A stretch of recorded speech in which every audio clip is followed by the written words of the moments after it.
ditulis kemudian, dan hasilnya ya seperti ini, rame, kemudian menjadi persoalan gitu kan.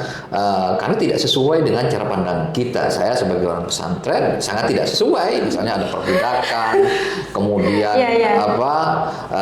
santri yang kemudian hanya ya diperas lah untuk kerja, yang kan beda kultur, pemahaman kita itu.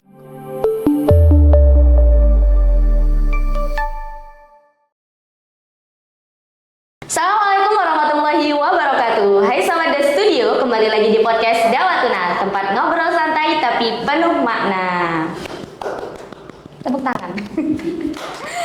Teman-teman Dawatuna, kali ini kita berkesempatan nih mengundang salah satu tokoh yang menurut saya penting nih dalam perjalanan kuliah saya. Karena pada 2 tahun ke belakang beliau sudah menjabat sebagai kaprodi saya yang sekarang sudah naik menjadi wakil dekan di Universitas Islam Syarifuddin. Nah, yang lebih istimewanya lagi, beliau itu memiliki sepak terjang yang tinggi, guys. Apalagi di dunia jurnalis. Penasaran siapa? Langsung aja kita kenalan sama beliau. Oke, selamat siang Bapak. Selamat siang. Oke, kita perkenalan dulu Pak. Iya. Gimana? Namanya Bapak. Wah. Kan nggak semua tahu, Pak. Mungkin kalau teman-teman mahasiswa sudah tahu ya. Tapi kalau di luar mungkin, tapi kalau Lumajang ya banyak yang tahu lah, karena saya memang asli kelahiran Lumajang gitu kan. Aslinya mah beliau terkenal sekali, makanya orang Lumajang sampai tahu. Jadi kalau saya menyebutkan nama lengkap saya Ahmad Arif Ulin Noha. Kemudian teman-teman biasa memanggil saya Arif gitu kan. Kalau teman-teman pondok biasanya manggil saya adalah Ulin, karena panggilan sejak kecil saya di rumah, kemudian di pesantren ini karena kebetulan saya besar di pesantren juga, saya dipanggilnya adalah Ulin. Itu mungkin sekilas berkaitan dengan nama Mbak. Lumayan panjang ya berkaitan dengan nama ini. Intinya saya akan memanggil beliau Pak Ulin. Iya, ya. Seperti di kelas ya Pak ya. Ya, karena lingkungan sini biasa manggilnya Ulin ya, karena sivitas akademika ini kan banyak juga dari pesantren dan tahu sejak kecil saya di sini gitu, sehingga manggilnya adalah Ulin. Oke. Tadi kan di awal saya sudah menyinggung sedikit nih tentang kalau Bapak itu pernah menjadi seorang jurnalis kan. Bisa diceritakan nggak Pak awal mulanya sehingga sampai mendarat di universitas ini? Iya. Jadi perjalanannya ya cukup panjang ya. Sebelumnya saya nyantri di sini di Pondok Pesantren Kiai Syarifuddin. Setelah itu kemudian saya melanjutkan kuliah di Surabaya, tepatnya di sekarang UINSA ya, UINSA Surabaya. Di situ memang dari awal saya memang tertarik pada dunia jurnalistik gitu kan. Sejak itulah saya aktif di lembaga pers mahasiswa di kampus gitu kan. Sampai selesai, dan alhamdulillah ketika saya selesai, saya nggak jauh-jauh dari aktivitas kesibukan saya ketika di kampus, dan kebetulan juga saya ambil prodi berkaitan juga dengan dunia-dunia itu gitu kan. Kebetulan juga prodi konsentrasi, kan di situ ada konsentrasi di semester 7, konsentrasi di bidang jurnalistik pada waktu itu. Mau selesai kuliah, saya kebetulan waktu itu diajak oleh teman-teman untuk bergabung mengelola medianya Kopertais waktu itu. Nah, setelah itu ternyata ada lowongan pekerjaan di TV waktu itu di wilayah Lumajang, Probolinggo. Nah, karena saya pingin pulang kampung gitu kan, pingin pulang kampung. Kebetulan saya memanfaatkan kesempatan itu untuk daftar di GTV sekitar tahun 2005 waktu itu, sehingga saya kebetulan ditempatkan waktu itu di Probolinggo dan Lumajang, terutama konsentrasinya di Probolinggo. Nah, perjalanan itu saya di Probolinggo sekitar 2 tahun, baru setelah itu ada wartawannya sendiri di Probolinggo. Kemudian saya geser, tidak memiliki 2 wilayah lagi, 2 kabupaten. Dulu kan 2 kabupaten, Lumajang dan Probolinggo, karena cukup melelahkan. Alhamdulillah 2009 saya geser ke Lumajang, sehingga full Lumajang, sehingga saya resign beberapa tahun yang lalu. Jadi memang dunia wartawan itu kan apalagi zaman-zaman itu ya, teknologi tidak seperti ini, tidak mudah, memang butuh effort yang keras gitu kan, butuh usaha yang keras terutama dalam kegiatan-kegiatan jurnalistik. Orang mengambil gambar mungkin waktu itu sangat istimewa karena hanya wartawan, tidak banyak orang yang memiliki handycam dan sebagainya, aktivitas ambil gambar waktu itu sangat istimewa. Walaupun kerja-kerjanya cukup istimewa juga karena pasti harus ke lapangan untuk mendapatkan ceceran-ceceran gambar yang kalau sekarang dibuat oleh netizen mungkin sangat sulit sehingga harus ke lapangan. Jika tidak dapat gambar ya sudah nggak dapat gambar. Kalau sekarang kan dengan mudah ya untuk mendapatkan gambar dari video-video amatir gitu kan, terutama yang sekarang orang gitu kan, netizen bisa langsung upload di media sosial. Mungkin itu ya perjalanan aktivitas jurnalis selama saya sekitar 15 tahun ya di media. Lumayan panjang ceritanya ya Pak ya, berusaha untuk sesingkat mungkin. Kalau untuk ada cerita unik kah ketika Bapak menjadi jurnalis gitu? Satu cerita gitu Pak. Ya cerita suka dan duka itu ya macam-macam ya. Karena kalau di wilayah itu kan tidak kayak di kota besar ya. Kalau di kota besar itu biasanya ngepost di pos tertentu, misalnya di Polda, di Polres gitu kan, di mana, di gubernuran, di wali kota gitu kan, kota-kota besar seperti itu. Tapi kalau di daerah itu biasanya kerjanya kan floatingan, artinya semua topik yang itu secara video menarik, maka wartawan itu ditugasi atau diberi tanggung jawab untuk melakukan peliputan topik yang berkaitan dengan itu. Oleh karenanya dinamikanya sangat banyak, mulai dari liputan kriminal, mulai di liputan politik, liputan isu sosial gitu kan, liputan bencana hingga olahraga gitu kan. Dan itu yang menurut saya banyak hal yang saya ketahui ketika meliput dengan berbagai topik-topik itu, sehingga disitulah tantangan seorang wartawan daerah ya. Kalau hanya mengandalkan pengetahuan informasi dari orang, pengetahuan informasi dari dia melihat, dia mendengar dari orang, mungkin tidak begitu dalam. Maka disitulah sebenarnya tantangan wartawan daerah adalah untuk terus mendalami pengetahuan-pengetahuan yang related dengan itu. Caranya bagaimana? Kalau dulu saya rajin baca, mengikuti tren informasi, terutama juga buku-buku yang berkaitan dengan topik-topik tersebut. Sehingga dalam menggali informasi tidak hanya mendapatkan informasi yang permukaan-permukaan saja, tapi juga informasi-informasi yang behind the fact gitu kan, di belakang dari fakta-fakta itu. Ya kalau ditanya hal yang unik, hal yang sangat istimewa ya mungkin karena tidak pernah menemui peristiwa-peristiwa yang seperti itu sebelumnya, karena dari pesantren, dari mahasiswa langsung terjun ke lapangan. Ketika awal menemui peristiwa mungkin hal yang luar biasa bagi kami, misalnya liputan orang dibacok, misalnya darah berjejeran gitu kan. Awal-awal ya anyir, baunya gak enak kan gitu kan, mau muntah gitu kan. Pokoknya gak nyaman lah awal-awal itu. Masuk ke kamar mayat itu sendirian takut gitu kan, kadang digodain sama teman-teman kan gitu kan. Ya awal-awal seperti itu, tapi lama-kelamaan ya menjadi biasa, darah gitu kan, ya biasa, walaupun tubuhnya hancur, biasa kita lihat seperti itu gitu kan.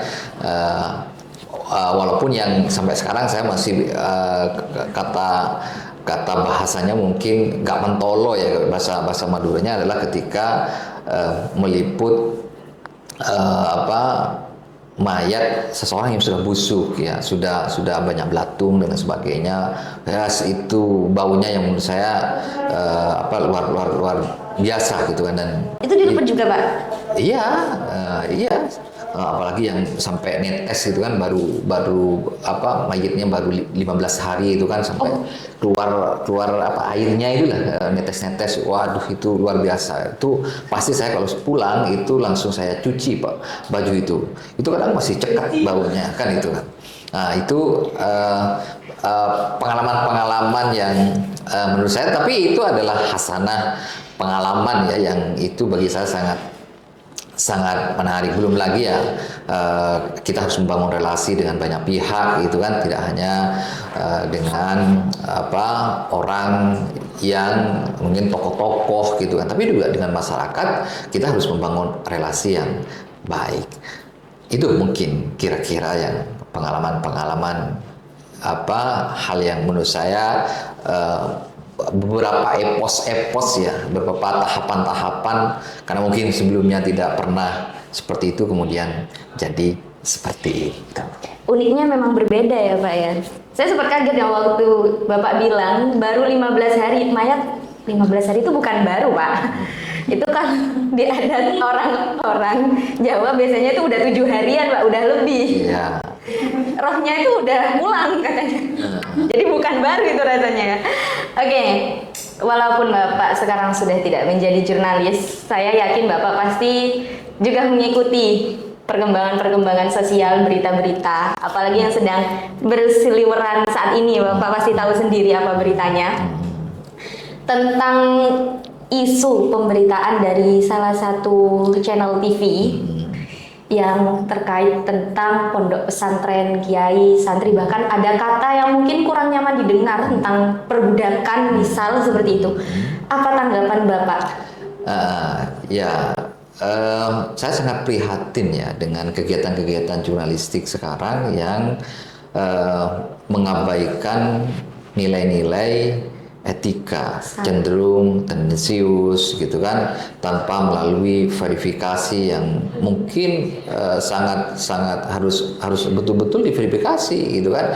Jangan setiap fakta itu jangan diukur oleh kebenaran wartawannya, kebenaran redaksinya, tapi betul-betul diverifikasi secara empati ke bawah.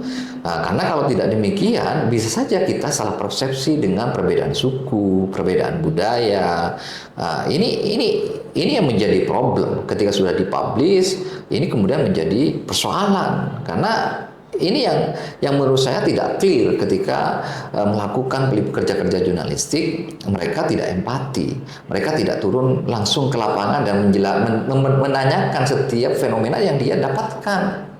Contoh misalnya pesantren, bagi orang-orang luar mungkin penafsirannya seperti itu, tapi bagi kita sebagai kalangan santri itu adalah bentuk penghormatan. Karena sangat sulit menjelaskan apa suatu kata pesantren kalau tidak langsung. Karena tidak sama, tidak sama. Tidak sama kulturnya, tidak sama cara pandangnya, tidak sama. Kemudian diukur dengan kepalanya sendiri oleh redaksi, itu yang menjadi persoalan.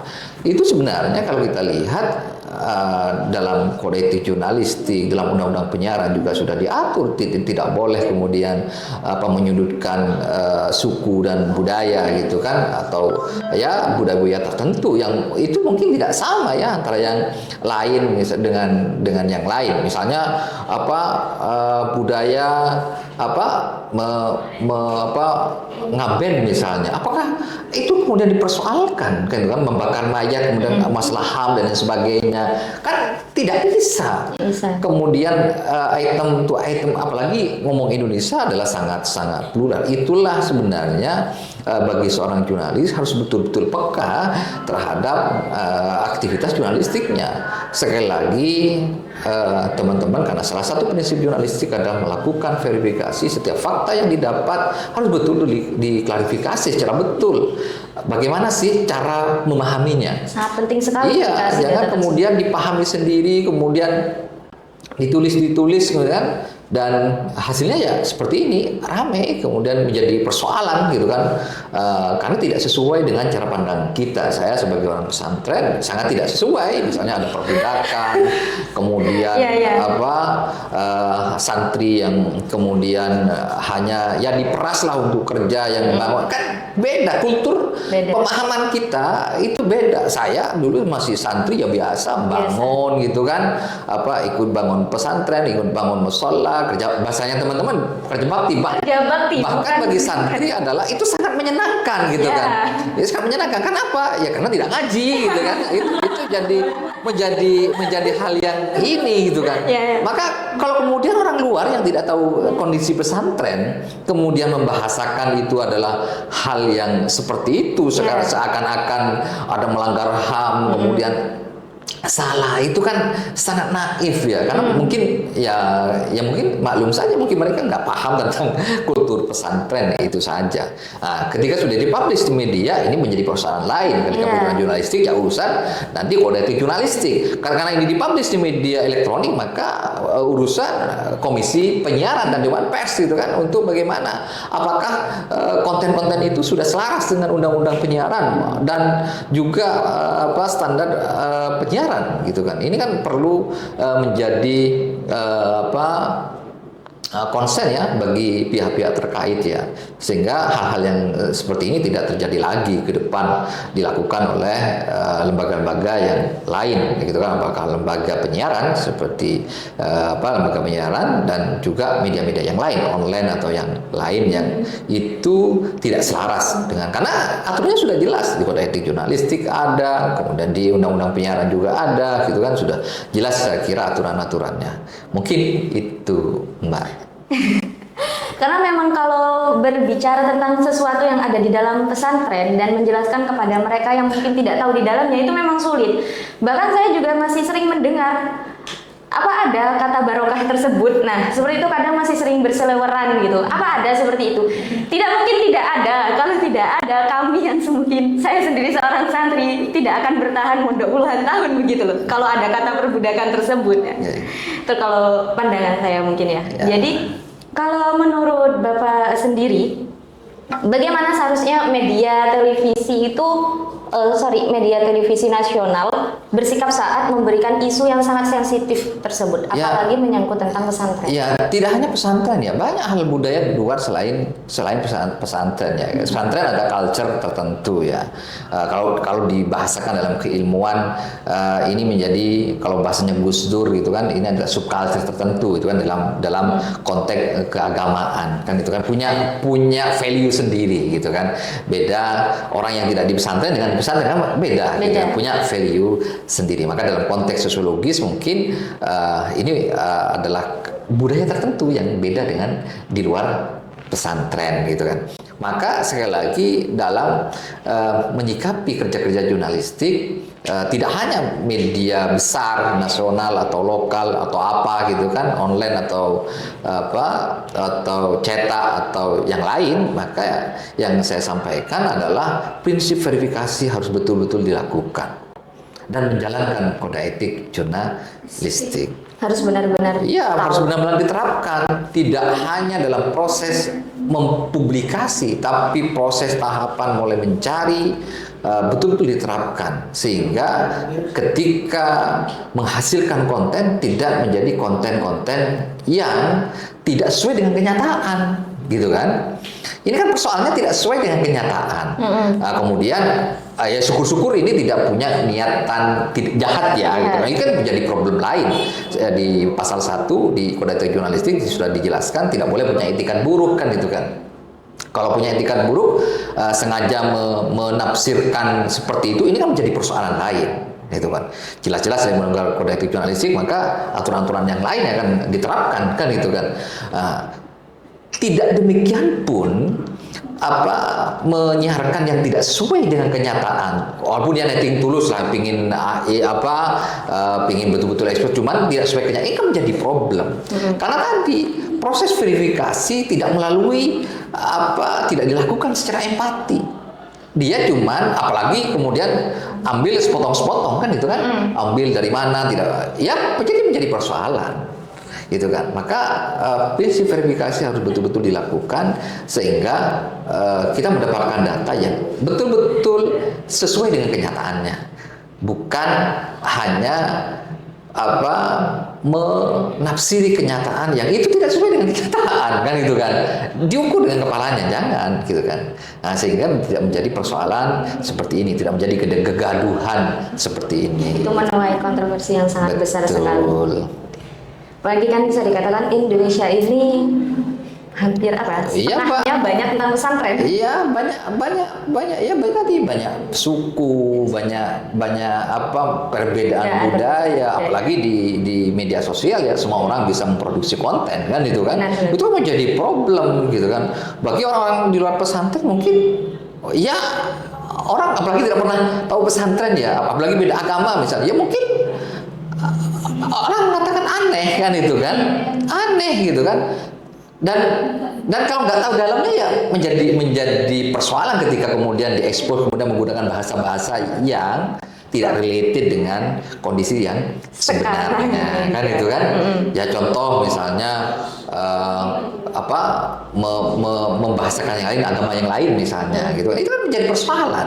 Bukan misalnya bukan hanya Islam ya, agama yang lain diberitakan dengan yang lain gitu kan, itu menjadi persoalan dalam kacamata Islam misalnya. Kayak agama lain boleh makan babi gitu kan, kita tidak boleh. Ya kan, itu kan meyakini itu tidak ini, kemudian menjelaskan itu haram, kan jadi persoalan karena tidak tahu konteksnya. Agama lain kemudian diharam-haramkan, kan tidak tahu konteksnya. Iya kan, sama halnya dengan itu gitu kan, karena beda ini gitu lah, beda budaya, beda keyakinan kan itu kan. Nah, itu yang menurut saya, karena kita beragam, Indonesia ini harus betul-betul memahami kultur itu, memahami bagaimana cara memahami, ya empati, mendengarkan bagaimana sih cara pandang orang gitu kan, jangan diukur oleh dirinya gitu, menjadi persoalan mungkin itu. Jadi apakah media tersebut harus melakukan klarifikasi atau follow up lebih lanjut melihat narasinya sudah tersebar luas gitu untuk menyeimbangkan narasi tersebut begitu Pak?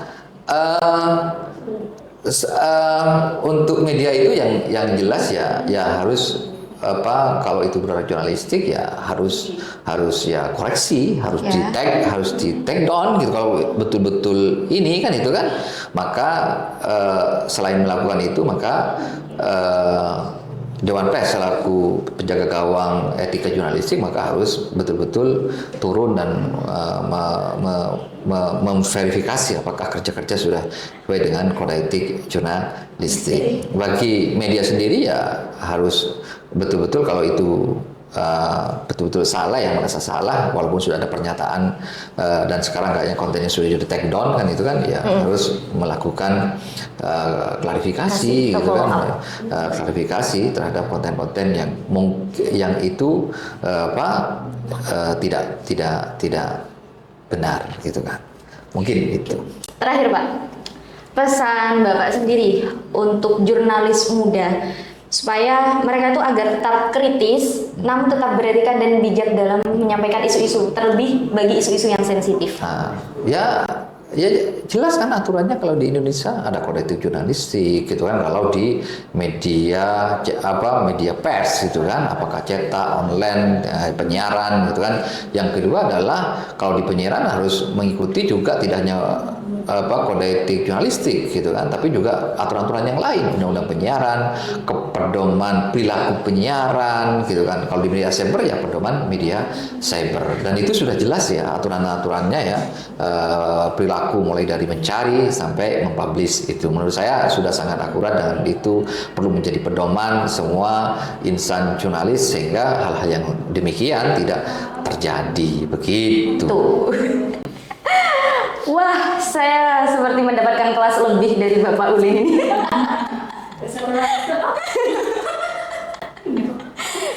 Apa yang disampaikan oleh Bapak Wakil Dekan kita, Bapak Ariful Nuhani, memang patut untuk kita serap sangat dalamnya itu. Apalagi melihat isu-isu yang sekarang berterbaran nih di media sosial. Apalagi juga sangat berguna sekali untuk saya yang berada dalam jurusan komunikasi. Penting sekali, bukan hanya untuk jurnalis, tapi untuk media-media. Sekarang kan siapa aja bisa ya Pak ya menggunakan media. Jadi bijak dalam bermedia itu sangat penting teman-teman. Ini untuk saya, untuk kalian semua, dan untuk kita semua. Terima kasih Pak Uli sudah meluangkan waktunya secara tiba-tiba. Terima kasih ya Pak, terima kasih banyak. Tuh teman-teman, jangan lupa untuk nantikan video-video kita selanjutnya. Jangan lupa like, comment, and subscribe. Dan kalau kalian punya tema-tema yang mau kita ajukan, mau kita tampilkan, kalian bisa tulis di kolom komentar.